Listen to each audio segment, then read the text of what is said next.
You open up your phone and you look at it and you've gotten 200 emails overnight. Has this happened to anybody? And you say, how am I ever going to get through this? And who's going to look at all these? And you start hitting delete, delete, delete, delete.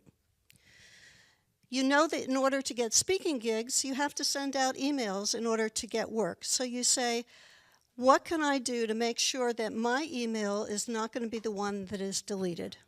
Would you like to know the answer to that question? Only 15 to 20% of all emails get opened. So number one, you have to look at who are your A-level prospects. Who are the people who are likely to hire you?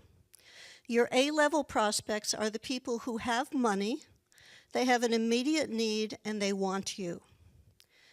In order to identify those, you've got to do some research. Who's going to be hiring you? Who has that need? So first of all, make sure that you're directing the email to the right person. Do some research. Make sure that that person is still in the position and you know the title of the person who's hiring speakers. Have you ever said something and as the words are leaving your mouth, you want to shove them back? I spent 28 years working with medical malpractice and personal injury attorneys, and early in my business, I decided to do some cold calling. I found a law firm, a defense firm in my area. The name of the firm was Feuerstein, Maitland, Sachs, and Fleming. I picked up the phone. I said to the receptionist, I'd like to speak to Mr. Feuerstein. She said, he died 10 years ago. I said, I guess he's not taking phone calls right now.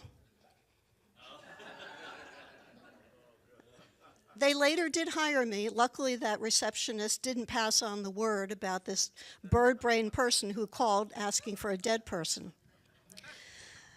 One of the things that you need to keep in mind in writing emails is to make sure that you have a catchy subject line that's going to get attention, that you don't have more than 3 links in an email, and that you keep it short. 100 to 150 words is enough.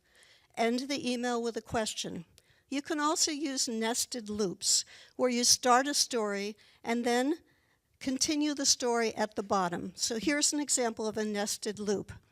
The first time I exhibited, I was very nervous. I picked a card of a man who was the name partner in a law firm with offices in 3 cities. When I called to make my appointment, he said to me, you'll have to speak louder. I'm in my private helicopter.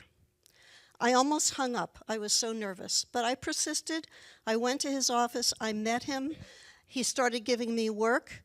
2 years later, I said to him, I've seen your Porsche, I've seen your BMW, I haven't seen your helicopter. He said, helicopter? I said, when I called you for the appointment, you said it was so noisy that you couldn't talk to me. And he said to me, I must have been in the men's room under a fan.